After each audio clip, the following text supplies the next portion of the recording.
Kami persembahkan program Santapan Rohani, terjemahan dari Renungan Our Daily Bread.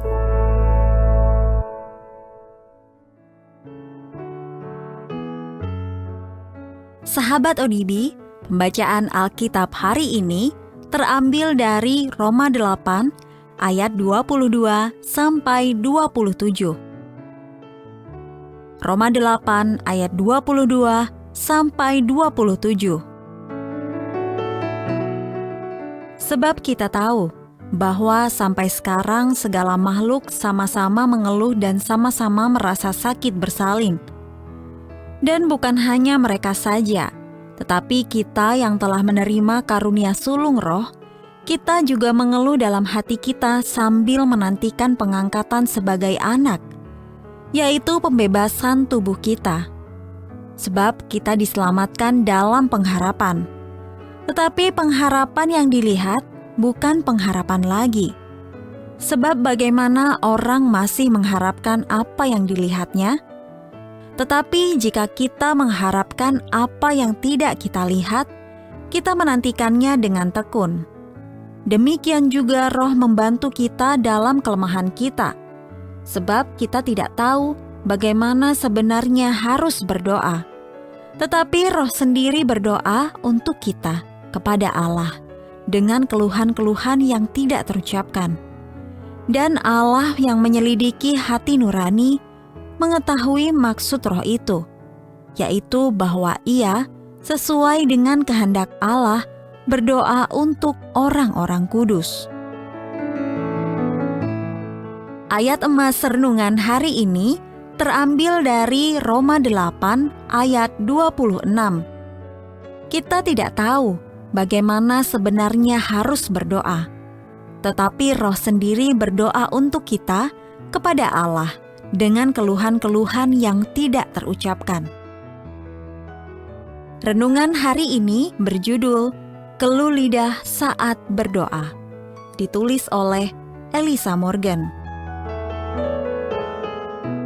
Sahabat ODB, ketika adik laki-laki saya masih bayi, ia harus menjalani operasi pada mulutnya.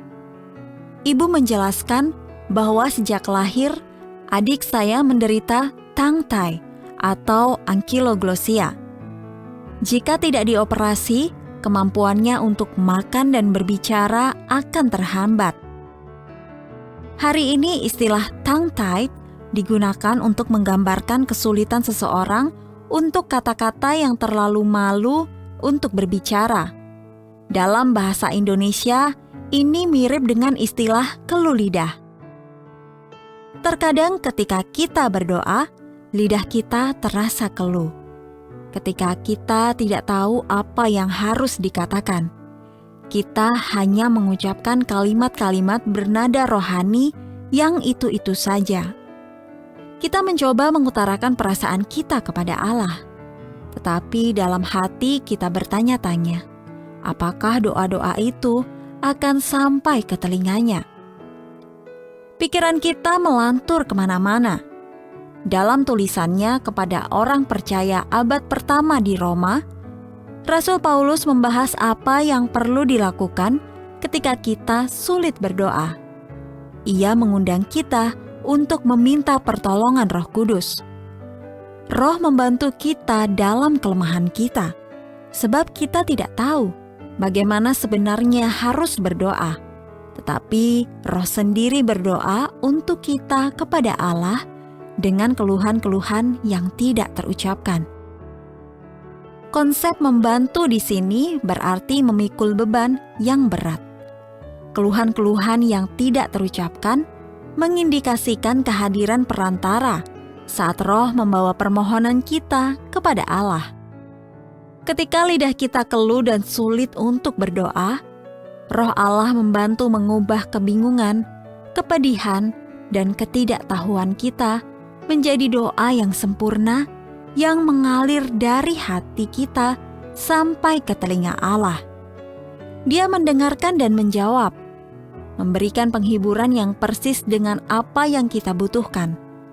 Meskipun terkadang itu tidak kita sadari sampai kita meminta Dia untuk berdoa bagi kita. Sahabat ODB, ingatlah, pernahkah Anda tidak tahu harus mendoakan apa atau bagaimana seharusnya Anda berdoa? Bagaimana Allah telah menolong Anda melewati situasi tersebut?